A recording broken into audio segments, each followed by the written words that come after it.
ఇంత కొండ అవుతుంది. హలో అన్నగారు, ఉండేది కదా, ఉండేది సర్పంచ్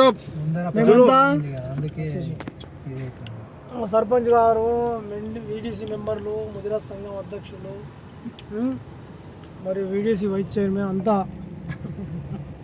వీరాది వీరులు అంతా కలిసి ఇప్పుడు జోప్లే మారుతి, మరాఠీలా జోప్లే మారుతి అంటారు. అంటే భద్ర హనుమాన్ పడుకొని ఉంటుంది. ఇండియాలో ఎక్కడ కూడా ఈ హనుమాన్ లేదండి. పండుకొని ఉన్న హనుమానులు ఎక్కడ ఇండియాలో లేదు. ఇక్కడ మహారాష్ట్రలో భద్ర హనుమాన్ అని ఉంటుందండి, ఔరంగాబాద్ దగ్గర.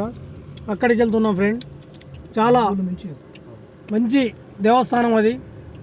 ఈ శ్రావణ మాసంలో ఆ దేవుని దర్శించుకోవడం చాలా మంచిది కాబట్టి మా మిత్రులతోటి దర్శనానికి వెళ్తున్నాం.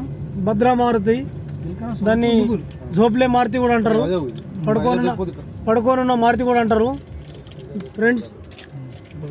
మరి అక్కడి నుంచి మేము అక్కడి నుంచి అందరం ఆగినామని వచ్చేసింది ఫ్రెండ్స్ అంతా అక్కడి నుండి.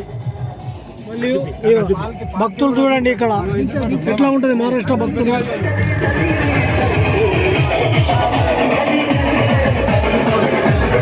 చూడండి ఫ్రెండ్స్ ఎట్లా ఉంటుంది భక్తి.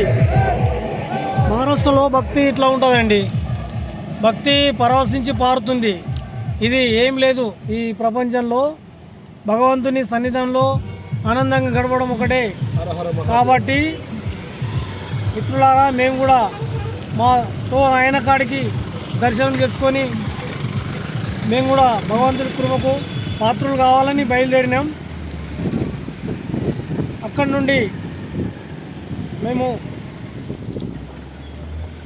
తుల్జాపూర్ భవాని అమ్మవారికి పోతున్నాం. శివాజీకి తర్వాలిచ్చి ప్రత్యక్షమై శివాజీ మహారాజ్కు తర్వాలిచ్చినటువంటి మాత తుల్జాపూర్ భవాని. ఆ భవానీ అమ్మవారి దర్శనం కోసం కూడా మేము బయలుదేరాల్సి ఉంది. రేపు వెళ్తామండి. ఈరోజు ఔరంగాబాద్లో నైట్ అవుట్ చేసి రేపు ఎర్లీ మార్నింగ్ మారుతి దర్శనం చేసుకొని, హనుమాన్ దర్శనం చేసుకొని మళ్ళీ అమ్మవారి దర్శనానికి వెళ్తాం. Bye friend, bye bye.